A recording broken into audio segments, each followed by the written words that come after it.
Hello, ladies and gentlemen, I am Dustin Turin, and welcome to a special video where we will be taking a deep dive into the lore of Inscryption. If you missed it, I just completed my full playthrough of Inscryption. Go check that out if you haven't seen it. But I still have a lot of lore questions, and there seems like there's a lot of hidden stuff going on. So of course, there's people who have kind of figured out all this hidden lore. So after getting some recommendations and checking stuff out on my own, it seems like Game Theory made a very good three-part series that I'm going to react to. This is a three-part series, and I'll put timestamps in the description for each one of the videos, but I'll be reacting to all three of them in this video. Each one is about 15 minutes, but we can learn about the craziness of Inscryption together. Let's get into it. The first one is titled, Danger, Don't Play This Game. You're opening a pack of trading cards. Inside are coordinates to a secret location out in the woods. It's nearby, so you go. You dig and you find a simple white box buried under layers of soil. Inside it is a disc with mysterious words scrawled across the label, Inscryption. What follows is a deadly card game where your life and the fate of the world hang in the balance. The only thing missing is a Gen 1 holographic stoat. It is, by all estimations, the best indie title of 2021. The only thing is, it was very good. Seriously, very good. Do it. Do not play this game. Confused? Oh, well, sorry. to understand Already why, let's go on a journey. Definitely Hello, do play Internet. it. Welcome to Game Theory, the show that also requires a small sacrifice to summon a few minutes of your precious watch time. Today we're talking about the latest game to come out of the insane mind of Daniel Mullins. For those of you who aren't familiar with his work, Daniel was the brilliant game designer behind 2016's absolutely insane Pony Island.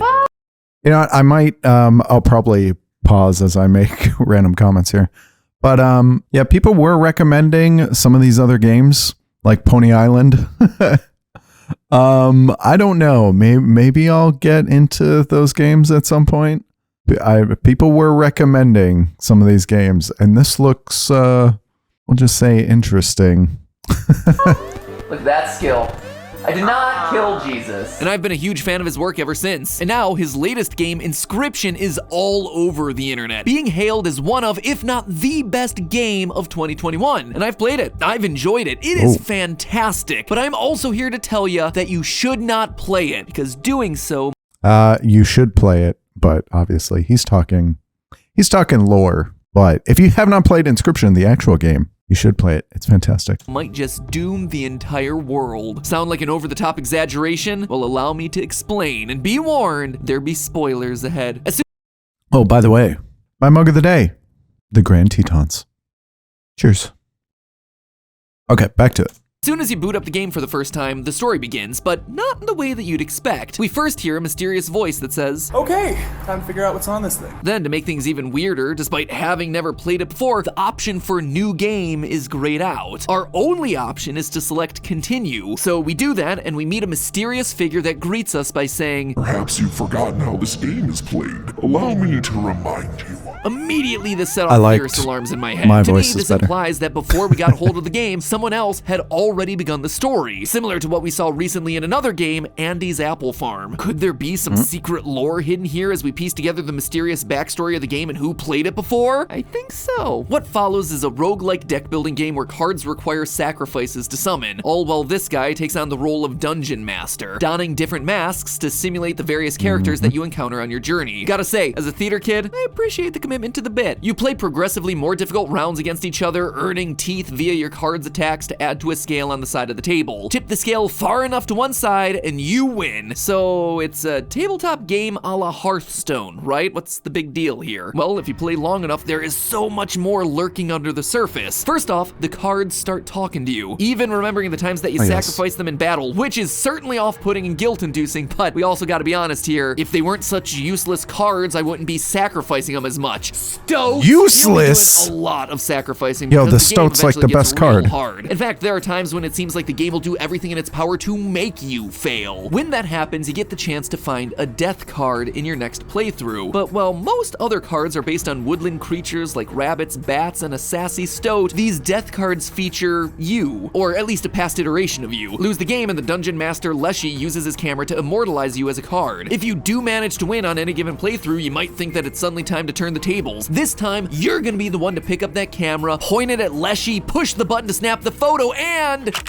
nothing. Turns out it's not the camera that's magical, but the film that turns people into cards. The solution to this problem lies not in the heart of the cards, but rather in Leshy's cabin. See, the cards are only half the game. The other half involves us exploring the cabin where the game takes place. While you play the card game, you'll discover clues that help you to unlock and obtain special items, including another sentient card, the stink bug, and a stabby boy. Yep, as it turns out, you can bring a knife to a card fight, but the target for the knife isn't the dungeon master, but rather yourself. You can use the knife to pluck out one of your eyeballs, which adds a large amount of weight to the scales. Fortunately, our dungeon master why would you is all do about that the joy and of not the game, use the and as light? losing an eye will diminish this joy. He actually offers you. See, why would you use the knife to stab out your eyeball? How about you stab Leshy? Come on. a spare from his eyeball box, which is a thing that he has just laying around. However, one of these eyes is not like the other, and upon plucking it into your head, you suddenly start to see things that you couldn't before. Messages and clues written in invisible ink which show us exactly how to open the various locks hidden throughout the cabin. This leads us to a roll of film and a third talking card, the one-eyed stunted wolf. Wonder what happened to his other. Oh, I get it. What's interesting is that it took me a while to figure that out. Yeah, because the stunted wolf is Magnificus, and yeah, he's missing an eye. these talking cards aren't exactly friendly to each other, let alone with our dungeon master. Not only that, but they change appearances throughout the game. The stoat starts to look less like a woodland weasel and more like a creature with a mechanical head. And the card that begins as a stink bug starts to take on the appearance of an old woman. It's certainly strange, but we don't have a lot of time to think about it because with our film in hand, it's time to duel. We sit down at Leshy's table one final time, proceed to the end of his board and beat him. But as we deliver the final blow, we hear a familiar voice. Oh my, I think I just beat him! It's the same voice from the beginning of the game. Suddenly, we're ripped out of the gameplay, revealing that what we've been seeing all along was actually just a video recording. We aren't actually playing the game, but rather we're playing as someone playing the game. This mystery voice. Man, you gotta love that about indie games. If it isn't 3 layers of meta within the first couple hours of your gameplay, are you truly playing an indie game? That voice belongs to a guy named Luke Carter, a humble card game aficionado and aspiring YouTuber, because of course, he wants to be a YouTuber. Hey there, card gamers. I'm the Lucky Carter, and this is a vintage pack opening video. I've got 4 packs of Inscryption. Next thing you know, he's gonna try to start a podcast and box against Floyd Mayweather. But what our little Logan Paul wannabe has in his hands is no ordinary pack of cards. Inside one of them is something unusual, a set of coordinates. 49 degrees north. By the way, it would be really cool to get some packs of Like a true Inscryption theorist, cards. Luke goes and visits the coordinates on the map where he finds an old floppy disk with Must a be able to simple find them somewhere. I'm handwritten sure people have label created and some. Sorry, wrong creepypasta. It's actually labeled Inscryption. That's the name of the movie. Game, actually, but you're close. Anyway, in the words of another game franchise, some things are best left forgotten for now. Luke probably should have left that disc buried though, because by digging it up, he starts to attract the unwanted attention of Game Funa, the game's creators. In fact, representatives start visiting his house. Floppy disk for a game called Inscryption. I was told you can't buy a copy of it somehow. Listen, how did you know where I live exactly? And how did you get past the side gate? It's locked. Like any good YouTuber, Luke films it all, except the video and audio periodically glitch, leaving the subtitles alone to reveal the truth. That's binary for Amanda, in case you were wondering. And what's Amanda looking for? Well, that's hidden in that's another cool. glitch. Did anyone ever play an Inscryption video game? See that? More binary. Translating it gets me the Karnoffel code, which, after a quick there Google it search, is. is just some old German card game. Now, it would be an odd Easter egg on its own, but the game actually tells us more. Or, I suppose I should say the game within the game. See, if you jump back into Inscryption after defeating the Dungeon Master, you grab the camera and use the magical film that you found earlier to turn him into a card. This suddenly unlocks the New Game button that was missing from the opening menu. Now, we can finally start this thing from the beginning. The real beginning. And you see, this is where things start to get real trippy because this new game is literally exactly that. A new game in a completely different graphical style. Immediately, we're told about 4 characters known as the scribes, who have different ways of creating cards. There's the old woman Grimora, who uses her quill to inscribe the epitaphs of the dead, P03, a robot who uses a particle scanner to create cards, as well as Magnificus, who used his brush to paint his wizard pupils. And if all 3 of these look familiar, well, that's because they were our 3 talking cards. The stink bug, the stoat, and the stunted wolf from earlier on in the playthrough. How did this happen? Well, it's all thanks to the 4th scribe, Leshy, who uses his camera to capture the others just like he would use it on us at the end of each game that we lose. And just like Game Funa out in the real world, the characters in the game are also looking for something. Leshy has the angler plumbing the depths for some long-forgotten relic. P03 has the dredger digging through the archives, trying to find something equally ancient, something named the old data. We learn from this guy late in the game about this mysterious data and how it carries with it the Carnoffel code. There's that phrase again, which is apparently something like a virus, one that was responsible for giving these 4 scribes their sentience. That's right, the characters in the game are alive, or at least they wanna be. When Leshy is finally defeated by the player, P03 remarks that, quote, "We would have been even sooner if the disc wasn't lost." So not only is P03 aware that he's a character in a game, but he's aware that the disc that they were on was lost out in the woods. Quote again, "Dearest Grimora, I believe P03's plot may go far past the extent of a common power grab. Indeed, this great transcendence will have catastrophic and unpredictable results." Great transcendence, you say there, Magnificus? A video game character trying to break out into real life? What? You don't say. Anyway, by the end of the game, P03's great transcendence is thwarted and the game Inscryption gets deleted off the disc. Eventually, all that remains is you and the old data, with an NPC casually dropping the recommendation that you do not access it. So, you know, of course I'm gonna access it. Old data begins unzipping, flooding the screen with redacted images. Whatever it is, it's enough to terrify Luke into ripping the disc from his drive and smashing it with a hammer. Speaking of Luke, he calls a journalist. By the way, yeah, I did also notice, because I was trying to read all that redacted stuff, and obviously we're seeing something about some like Department of Defense guy. I forget his name, but you can see his name on the driver's license, and then that little like notepad written thing that was talking about this guy. There's something going on with this like Department of Defense guy. Hoping to expose the truth about Game Funa and the terrible secrets that he just uncovered, but he's interrupted by the arrival of Amanda, who ensures that Luke is taken out before telling the rest of his story, and before reminding us to like, comment, and subscribe. So that's the base story, but there's still a lot of missing pieces here. What is the old data, and how did it get onto this disc? But what exactly the old data is still a bit unclear, but it was clearly powerful stuff. Powerful enough to grant sentience to game entities and bring oblivion to the rest of the world. We know, based on the game's ending, that it can't be deleted. We also know it's something incriminating enough that Game Funa were willing to kill in order to get it back. And all of it is tied to a girl named Casey. You see, in Act 3 of the game, we meet a figure that offers us a rare card. His sister, named Casey, pretty sure. who we're told is the creator of Inscryption. According to the in-game dialogue, she also learned a lot about the old data. This moment alone was enough to get my theorist senses a-tingling, but we actually hear mention of her 2 other times in the game, as a death card in Part 1, as well as a person who got hit by ice in Part 2's Bone Game. Luke also stumbles across her name during his investigation of the disc. Listen, I was at your garage sale the other day, and they were your daughters? Would it be possible for me to speak with them? Oh yeah, that's right. How can it be his sister if he... That's a lovely name. Sorry, did he somehow forget his sister? For Inscryption? And just like that, the puzzle pieces start to come together. This character, Casey, is the one who buried the game out in the woods, but something seems to have happened to her. True death or injury.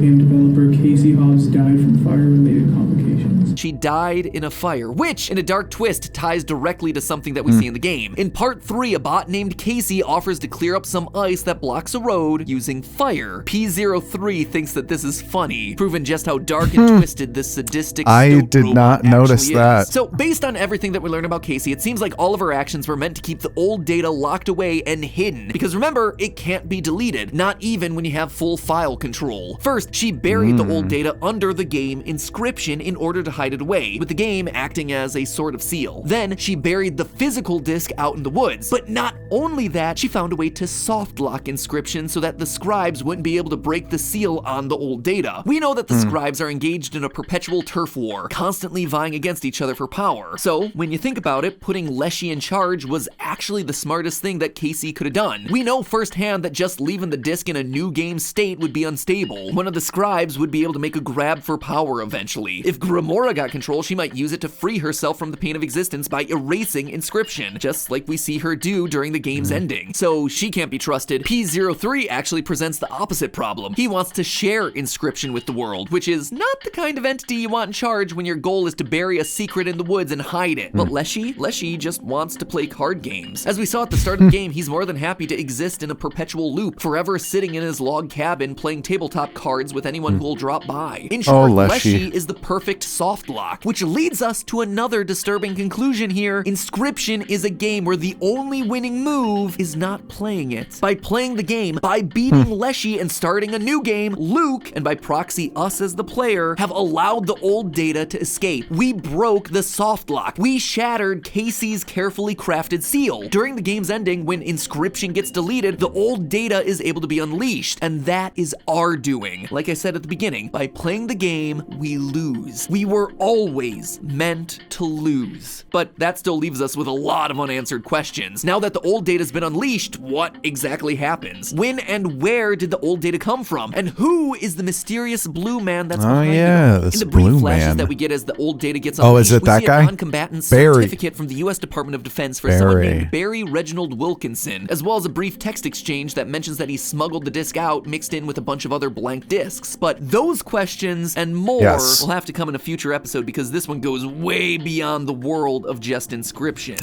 When you thought that you were done with the game, there's an entire metagame that exists around it, explaining its deepest and most interesting mysteries. I told you this one had a ton of layers, so next time watch as we cover the real-world scavenger hunt that led to real people, not actors, but real gamers, hunting down an actual floppy disk that was buried out in the woods labeled Inscryption. So hit that subscribe button to get notified when that episode goes live. This is one story that's only just beginning. In the meantime, I've actually gotten kind of hungry, and as appetizing as Leshy's cake looks, I'd rather order something from a slightly more trustworthy source. And with the help of today's... All right, no.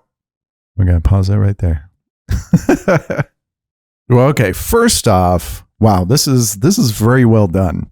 Nicely done, Game Theory. I probably should be subscribed to Game Theory, but this is very well done. And yeah, he's got me hooked. Obviously, we were going to watch the next two videos either way. But okay, on to part two. This one is titled The Secret Game You Didn't Find. Finally, after many battles, you've won. You defeated the game within a game within a game. Your reward? A mysterious file called Old Data, but something doesn't feel right. Opening it unleashes a flood of top-secret files and redacted documents, but what does it mean? Clearly, whatever was hidden here was not meant to be seen. In the brief flashes we get, we see that it's led to war, espionage. It's tied to massive government conspiracies. What began as just a game suddenly transcends beyond. Suddenly, the game becomes real. Should we accept this challenge? Should we try to solve the mystery? Probably not, but curiosity gets the better of us. And the clues are there. Inscryption, this game within a game, has one more challenge in store for us. So let me explain to you all the game that you didn't know was there. The game that goes beyond mere digital cards and cabins. Today we reveal the deepest secret hidden in Inscryption. That way, when they come for me, others will know the truth. Hello, Internet! Welcome to Game Theory, the show that feels like a Yu-Gi-Oh fan stuck inside of a creepypasta, because today we're continuing down the rabbit hole that is Inscryption. Maybe that is me. A card game that begins as funny animal goes brrr and ends with homicidal game devs on your doorstep. I suppose you could say that this game is more than meets the eye. Get it? Because you have to shove a knife into your own eye in order to win. If you don't get that, well, chances are you haven't watched our previous theory, so to kick things off today, you should probably make a blood sacrifice over on the subscribe subscribe button so you don't miss anything in the future, and then go and watch our previous video recapping the main story of the game. That is linked right, To briefly summarize what you need to know, Inscryption begins like a typical card game, but slowly reveals itself to be a video captured by aspiring YouTuber Luke Carter. While opening a pack of retro cards, he discovers coordinates that lead him to a game disc buried out in the woods, Inscryption, left there by one of the game's creators, Casey Hobbs, a woman who is now dead from a tragic fire. Luke's videos start to uncover conspiracy around something hidden on the disc, a mysterious file titled Old Data. By looking closely at details from the game, we learn that Inscryption was made to seal away the old data because unleashing it would be too dangerous for the world. And it does appear to have powerful abilities. One piece of the old data, something called the Carnoffel Code, is able to grant sentience to the game's main characters, the scribes. But how? What exactly is this ancient power and where does it come from? Luke Tell me already. close to the answers, but his ARG is unfortunately cut short by the game's developer, Game Funa, who neither liked nor commented, but instead subscribed Luke to a date with the business end of a gun. And that's it. That's the game in a nutshell. Every story beat followed and deciphered, with more cliffhanger questions left for Daniel Mullins' next game to explore, I suppose. But what if I told you that wasn't the end of the game? That in this 3-act game, there's actually an Act 4? What if I told you that his next game was right in front of us all along?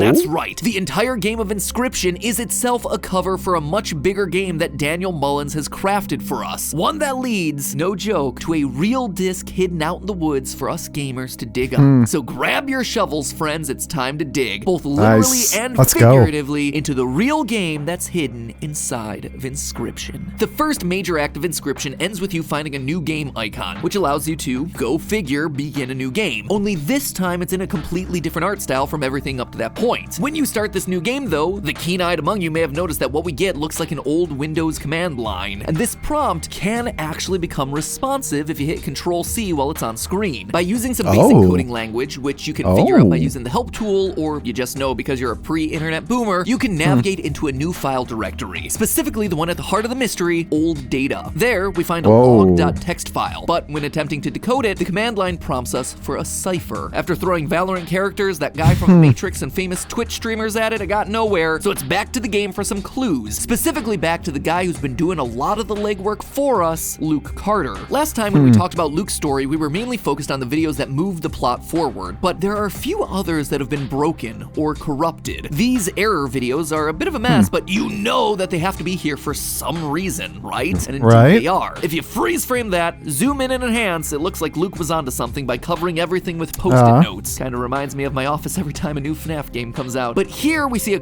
And I did do this while I was editing.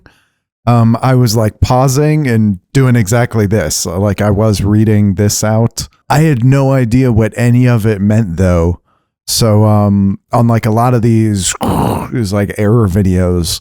I was like trying to slowly kind of sweep through them to see what kind of information I could find. It just made no sense to me though. Like mycologist, perhaps, blood letter box. What does that mean?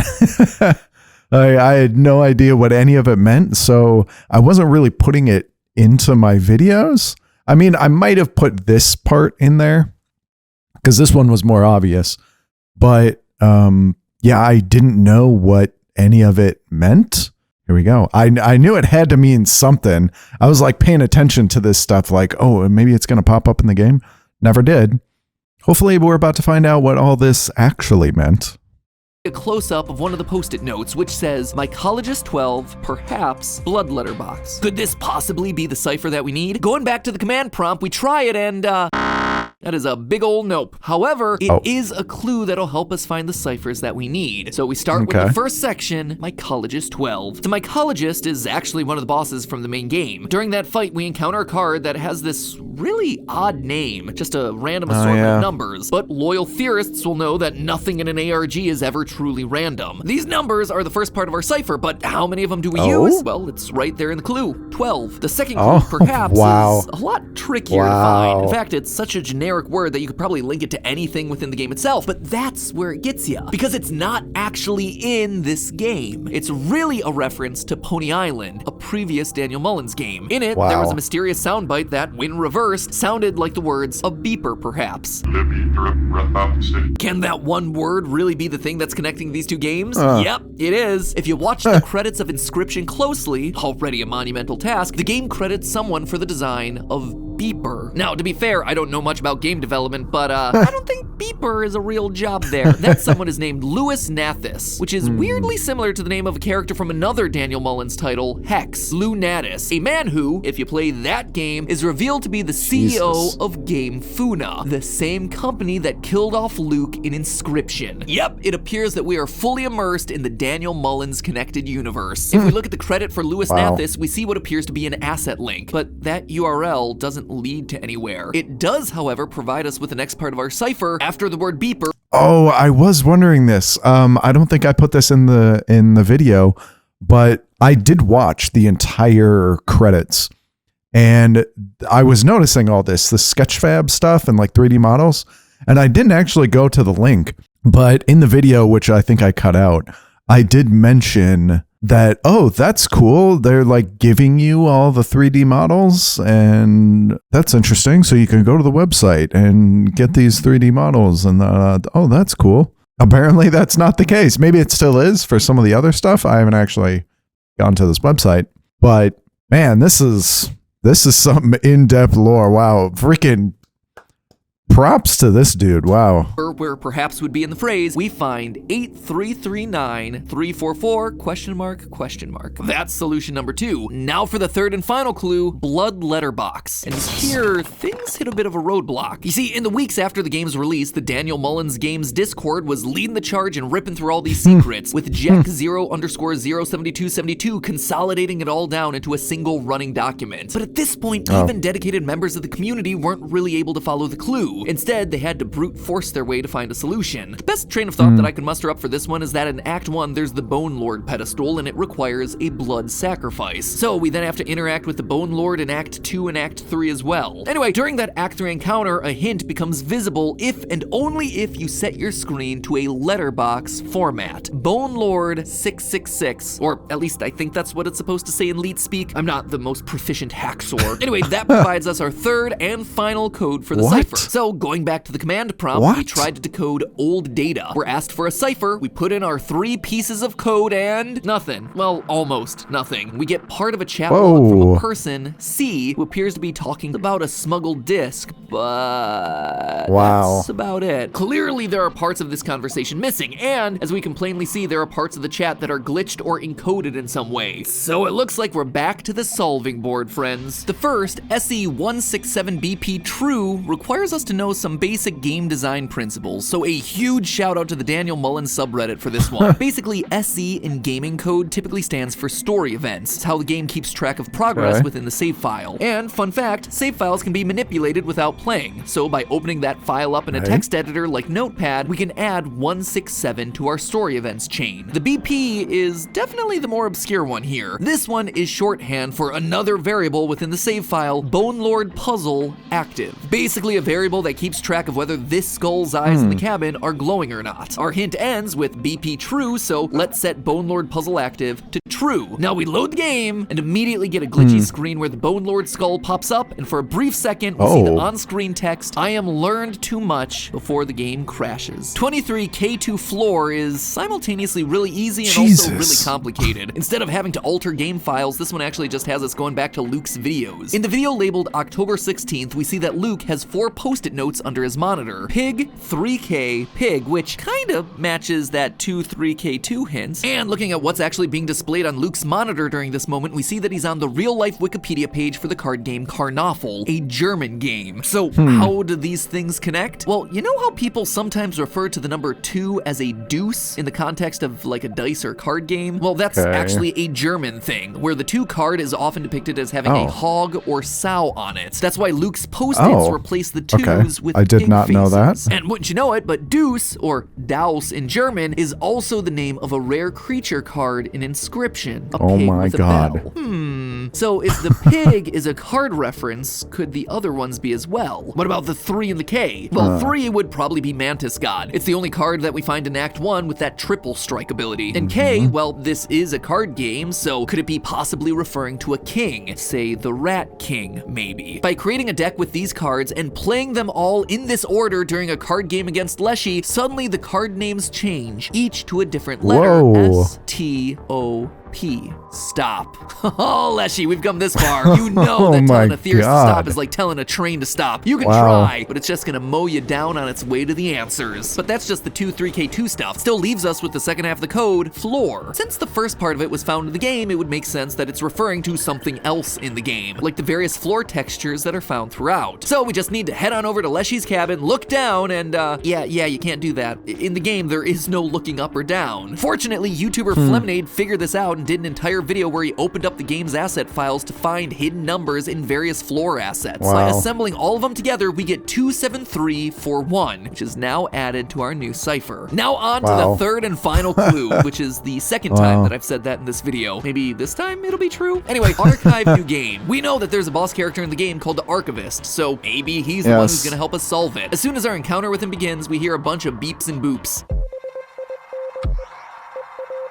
Oh, Morse Yep, code? that is definitely one that we're more than familiar with doing on our own. That's Yep. Morse code. Transcribing it all and translating it gives us Big Ear. That's not the only Morse code that we can find in the game either. The next part, that's, new game, Barry. is referring specifically to the new game card. In Act 3, it's actually sealed inside of a case, but we can still see that it's glowing, pulsating, flickering, in a pattern that resembles Morse code. more Morse Transcribing code. those I didn't think flashes of actually that. gives us the word no chance. So once again, armed with 3 parts of the cipher key that we got from these new clues, we go back to the command line and try to use these keys to decode log.txt. And boom, we've got ourselves text in Polish. Luckily, my family does speak a little bit of Polish, and it is useless in this context. Actually? Yeah, my mom taught me the phrase for if the old lady isn't peeing, she's pooping when I was a kid. Yep, that is the extent of my family's knowledge of Polish, so time to hit the forums, friends. Thanks to bilingual Daniel Mullins community members, we have an English translation, giving us another part of our chat log, Character B, which reveals a conversation between 2 co-workers at Game Funa. Character B, or Mr. Kaminsky, is not particularly happy about working on this particular assignment. Kaminsky! You know, if the amount of F-bombs that he drops weren't a dead giveaway. Yo, Mr. Kaminsky makes Kaminsky. this whole old data stuff feel way bigger than just a company secret, referring to things like the fate of the world and kissing the boots of the Russians, which sounds like some sort of Cold War era propaganda. On top of that, we also have Character C mentioning the name Barry Wilkinson, which, if you'll recall, is the name on the ID card that flashes up briefly when you open up the redacted files within old data at the end of the game. But who he is and what he has to do with the old data, it's still not clear. He went to prison and got back to the US eventually, but still feels like we're missing something. In fact, we're missing a third person from the chat, Person A. I mean, after all, it would be kind of strange to start a conversation with Person B. But of course, when I was scratching my head trying to figure this one out, I noticed another set of clues within the text, setting us up for yet another 3-part search, which hopefully will give us the context that we are so desperately lacking. And it's here, at this point in the script, looking back at like 7 different puzzles that we've solved already, that I wonder, should I go on? Do you want me to go on? Are you guys actually interested in all this puzzle solving? Because to me, I am. I think these puzzles are a lot of fun. This isn't just your typical swap letters out for other letters code or turn up the brightness of an image thing. This stuff is hidden deep, using everything that it can to hide our answers, like game code, save files, assets, unique scenarios within the game. It is wild how involved this thing is. And I gotta admit, I've already started looking into this third batch, and it's probably the most fun batch of all, digging deep into Daniel Mullins' other video games to find codes that have been hiding in wait for years. But for the sake of time, and honestly for the sake of the editors to get this video out, I need to stop it here. So I gotta hear from you guys. Are you interested in hearing more? Do you like this level of detail? Should we keep going this in depth with each of these clues, or should I just cut to the chase and give you the answers? Let me know. I don't want to give you an episode that you're not going to be interested in, and honestly, it saves me a lot of work if I don't have to write it all out, but at the same time, I find it interesting. I hope you find it interesting, so let me know down in the comments below. And also, while you're down there, why don't you subscribe? That way you don't miss how this whole story ends when it comes out, whatever form that episode ends up looking like. But anyway, as always, remember, don't open up your door to any mysterious game designers, and also, it's all just a theory. A game theory! Thanks for watching.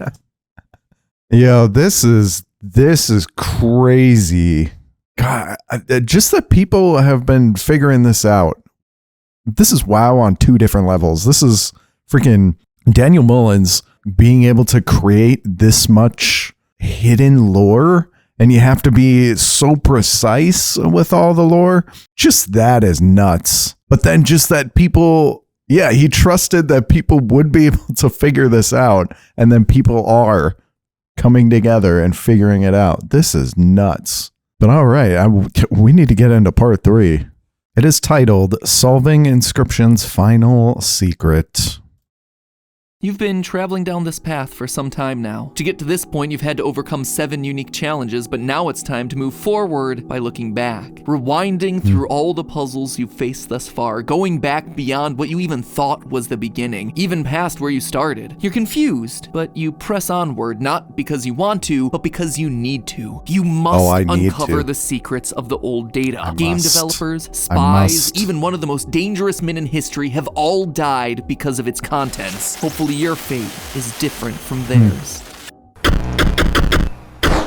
Hello, Internet. Welcome to nice intro Game screen, Theory, by the way. where today we finish our fishing expedition through the hidden codes of Inscryption. Last time we began to unravel the mystery of the old data file, the glitchy zip file that appears in the final moments of the game. A file so awful that our player character Luke Carter smashes the game disc over it. A file so valuable that the game devs Game Funa are willing to kill Luke to get it back. A file so powerful that it was able to turn the game's 4 scribes into sentient, self-aware beings. But what is it? Well, the game never really says, at least directly. You see, when you start the second act of Inscryption, a Windows command line appears on screen that we can interact with. However, in trying to use this to access old data, we're asked for a series of ciphers, passcodes, with each layer more cryptic and difficult to solve than the last. And so last time, our ARG puzzle solving quest began. By digging around through various game events and watching 11 minutes of credits to find a single Easter egg, we got our first cipher. But it turns out that was only step 1. We unlocked part of a chat log, but it seemed to only be one part of a 3-way conversation. Hidden inside of that was another series of clues leading to the next part of the cipher. Now we were being asked to dig deeper, editing game files, digging through asset files, finding unique card combinations to spawn almost uncanny in-game events, decoding Morse code in both the visuals and music. And we did it. There we stood, 7 puzzles deep and with another part of the chat log unlocked, but with still one chunk missing. And that was where we had to leave things off last time, leading us to today for the final puzzles and the ultimate solution. Fortunately, just like the last time, the last chat log left us with a series of clues hiding in the text to create a new 3-part code, one that'll hopefully give us the 3rd and final cipher, which from there should tell us everything we need to know about the mysterious and dangerous old data. So friends, let's not waste any more time because I am not making this into a 4-parter. The first clue we have is back to beginning, so let's do just that. I went back to the start of the game and couldn't find anything. All right, well, maybe it's referring to the real start of the game once you beat Leshy and unlock new game. Nope, nothing there either. There was nothing I could find in the game that this made sense with, and that's when it dawned on me. Daniel Mullins has already hidden references to his old games as a part of this ARG, so why not take a look at his catalog? At first, I thought it might have meant his first ever game. And I'm wondering too, so it seems like Daniel Mullins, he only has 3 games right now? And as I'm looking at this, so he's putting out a game every 2, and I think Inscryption was 2021, so 3 years. So every 2 to 3 years. Are we about to get a 4th game coming up? Yeah, maybe.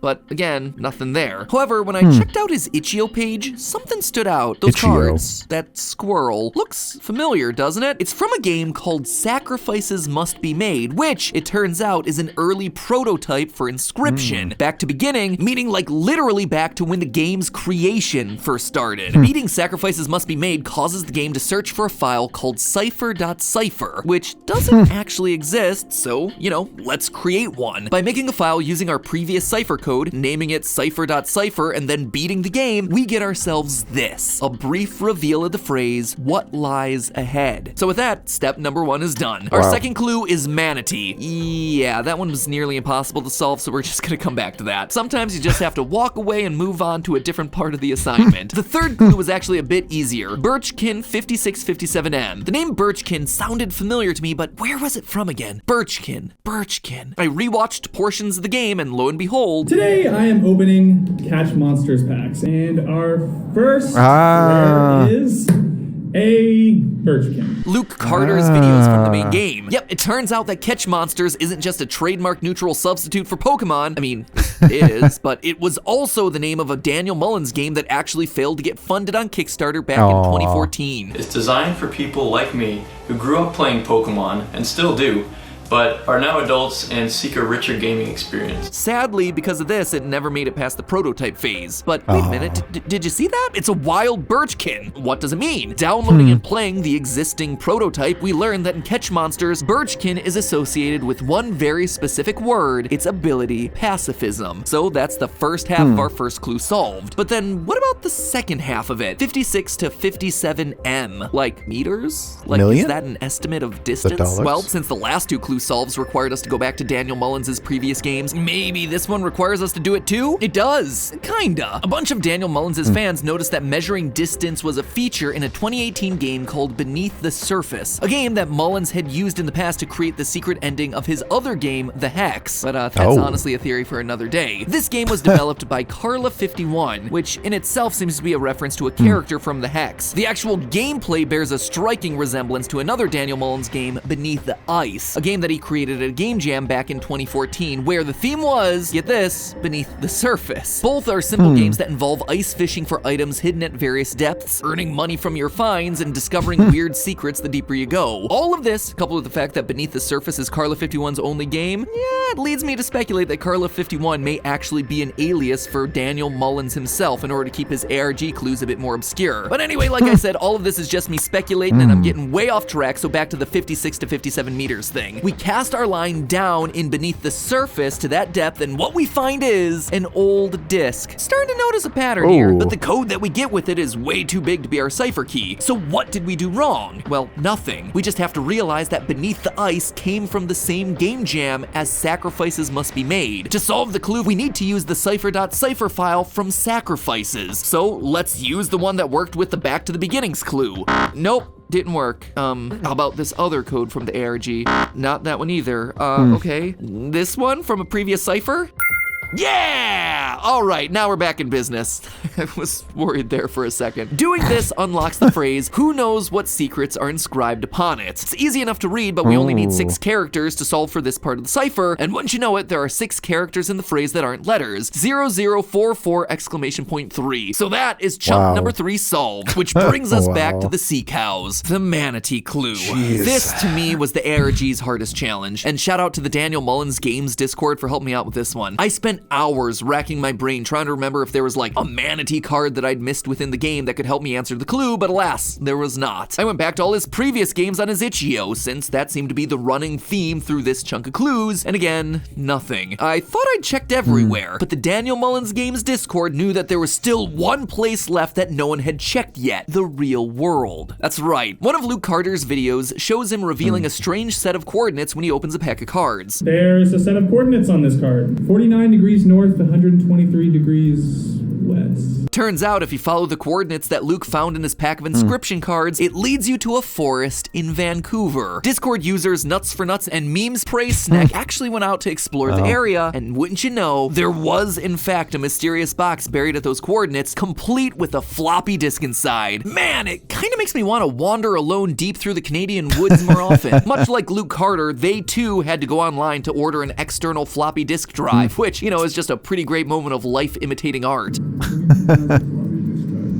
Anyway, that floppy disk contained a file named File, which just contained the words, "This guy moaned." Oof, I am not sure that I like where this one's heading. Fortunately, this was actually a name of a now deleted Reddit account that back in 2017 made a post on the Smash Up card game subreddit. Yep, 2017. Daniel Mullins was playing the long game with this one. This Reddit post contained the idea for a custom faction, the Aqua Romans. In their words, imagine if the Roman Empire was underwater. So of course, one of the custom cards in this 4-year-old Reddit post is called Manatee Antony. So we go from Manatee to Antony, or Manatee ## to Antony ###. Fun fact, Octothorpe is the official name for a hashtag. Anyway, the extra Octothorpes are there because, you know, it's still got to fit into the cipher. Like I said, this one, nearly impossible, and worse, would have required me to fly up to frigid Vancouver in the winter, so glad to hand that off to someone else. And with that, we have our third and hopefully final cipher. After all these years,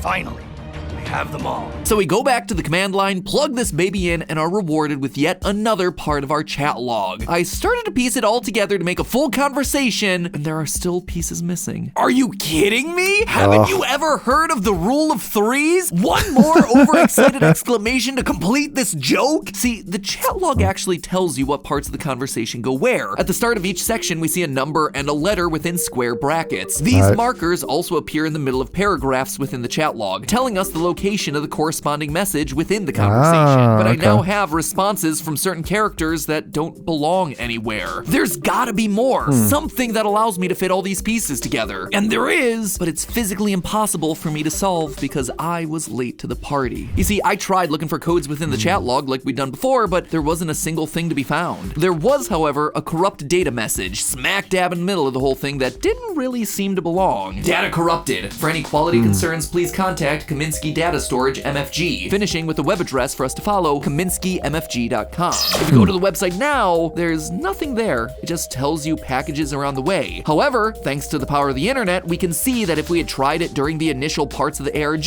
we would have found a site that looked like this, with a field to enter your address. Luckily, Twitch streamer Uwawa, Discord user Trollinator, and Discord user Princess Fizzy S Fire Esquire III did put their addresses in time, and they received individual Esquire III. Plus, they didn't get murdered by a rogue game creator, so bonus. Each of the 3 users was sent an incomplete file with characters missing, but combining all 3 of those files gave the following output text, some random code, and then thank you for playing, Inscryption friend, the end. I mean, it's a nice little message for dedicated fans of the game, but no, it's another clue. I mean, look at it. My eyes have been trained to see these things at this point. I'm not crazy. At least this time, I'm not crazy. That layout of the second line is no coincidence. It's identical to all our other ciphers so far. And if we type that into the log.txt file from the very beginning of this whole thing, we get even more Polish text, which, again, using my mother's limited grasp of the Polish language coupled with the Jesus, this stuff is crazy. the help of the Daniel Mullins community, gives us the finished transcript. Finally! It reads like a Reddit thread, with people commenting and replying to a document at different times. Doesn't make for the easiest of script reads, but we'll do our best. And I, head editor Dan, will apologize now for the terrible Russian accent. April 30th, 1945. Top secret information. Me and my comrade Maxim took photographs of the corpse and buried it at the drop-off spot at... This is it. This transcribed journal page reveals the very location of Herr Hitler's rotting corpse, and, more importantly, the precisely ordered deck of cards in his jacket pocket, the Karnoffel code. I cracked the encryption last night. My situation here in the USSR is delicate, but I believe this intelligence warrants an action that may blow my cover. Yeah, it did. Poor old Barry Wilkinson was imprisoned literally hours after these words were written to the disk. He did eventually get back to the States, but I've not had any luck contacting him. There are actually a ton of Barry Wilkinsons, and it might not even be his real name. I'm now prepared to smuggle the disc out of Moscow to West Berlin, then on Boston. The disc is carefully concealed among many blank ones. Eureka! That explains so much, actually. I could not figure out why this disc would be tossed into a crate with a bunch of blank ones. Barry's plan to smuggle it out this way seems contrived at best, but I can't imagine the pressure he was under over there. Idiot. Fate of the world, if you take into consideration further effects. And toss him into a chest with a ton of identical discs. Now we have to kiss the boots of the Russians, or risk the worst outcome. I surely have better things to do than reading and reading again this top secret disc. But no! Idiots from Game Funa have to finish their game. It's a cover, guys! You too, Mr. Kaminsky. They never told us that. No one's going to play it. Just give me a clone of Super Weasel Kid so I can go print it so an 8-foot-tall Russian doesn't come knocking on my door at 11 o'clock in the evening. Yes, he's equally angry in person. I believe this plan will work, and if it does not, better to lose this old data than allow the Soviets an opportunity to use it. We are currently awaiting further instructions at the local tavern. Playing a lot of Durak accompanied with a few shots of vodka. How fitting. Indeed, Barry, indeed. We are full and satisfied, but about our accomplished, we won't say a word to our work today. It seems to us that we have already come to the end of such a long journey. I have failed to change that encryption. I shouldn't even be trying. But what can I do to kill the time? So there you have it. Finally, the real ending to this whole game. The old data is a collection of top secret documents and files, with the Karnoffel code at the core of it all. A code created from the Order of the Karnoffel cards hidden on Hitler's corpse the day that he died during World War II. It sounds like the Soviets, in finding Hitler's body, managed to create a malicious piece of computer code, a combination of Cold War era computing and Nazi occultism. Barry Wilkinson managed to infiltrate the Soviet Union and stole the disk containing the data, then hid that disk in a box of blanks that ended up in the hands of Game Funa. They created Inscryption to cover up the presence of the Karnoffel code located in the old data. Game Funa were just doing their patriotic duty by hiding the code deep within the game, and then they killed off Casey to tie up any loose ends once the job was done. It's still not clear how the Karnoffel code works, how some order of cards in a dictator's pocket would bring sentient to a group of computer programs, but then again, it doesn't seem like the game devs knew either. It feels like Cold War propaganda. The Soviets have it, so it must be important, so we're gonna stop them from having it because they're the bad guys. Nevertheless, we did it. After 3 videos, we solved every mystery inside of Inscryption. So then,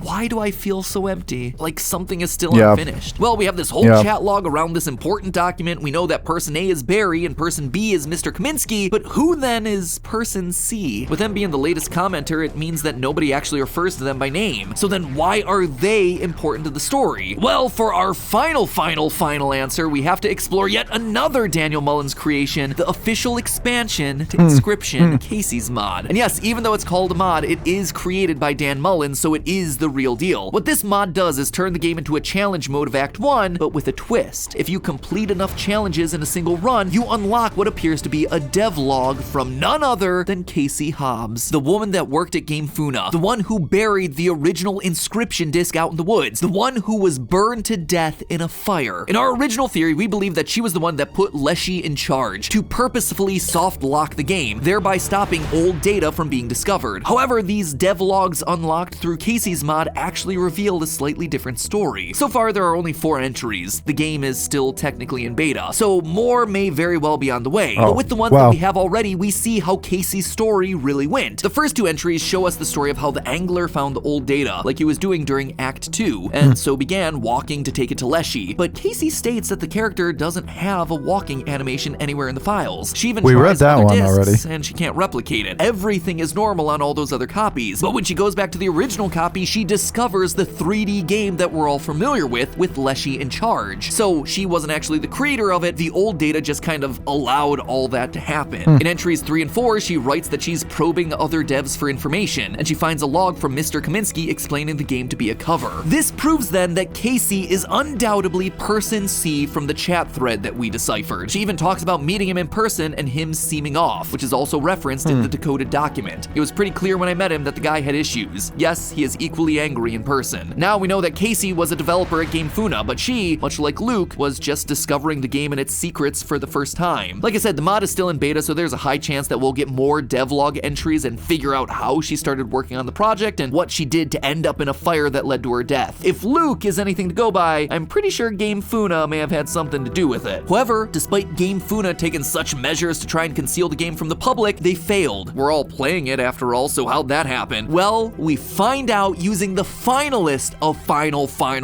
clues that was hidden back in the thank you message from the end of the ARG. Remember that random series of letters and numbers that the people who got sent the disc were able to put together? Well, that's not any normal code, that's actually a YouTube URL. In this YouTube video, we see the old data files. The great transcendence halted from upload thanks to our actions in the game. But then all of a sudden, it starts uploading again, leaving nothing on screen except a familiar face, the Stoat, looking back at us, and with a wink, the video ends. P03 did what he set out to do. He made the game, and in turn, old data and the Karnoffel code available for the whole world to see. And that, my friends, is the true final ending of Inscryption. Stoat gets the last laugh, and Game Funa has a lot of houses to visit. Don't open your door to strangers, friends. But hey, it's all just a theory. A game theory. Thanks for watching.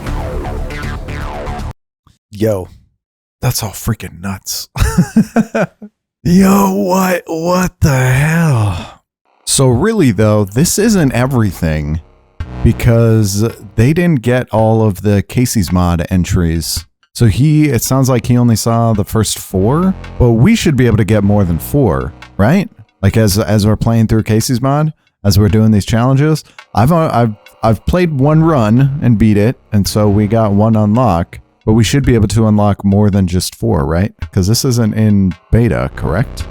Actually, let me just make sure.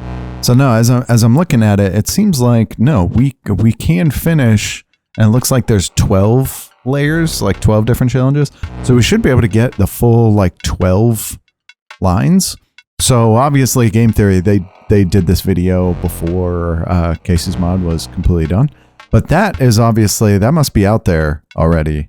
But really now, knowing all this information, as we continue to play through Casey's mod, which we're doing live streams Thursdays, maybe we can figure out this last bit of information on our own. But that'll be it for this video.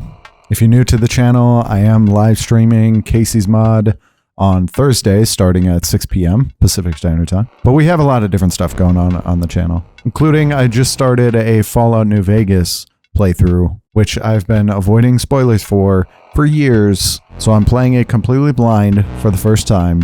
But I also live in Las Vegas. So as a cool thing I'm doing side by side is I'm visiting the actual real life locations as I play through the in-game locations. So go check those out if you're interested. Otherwise, thank you all for watching. If you enjoyed, please like, comment, and/or subscribe. And take care, everybody. Cheers.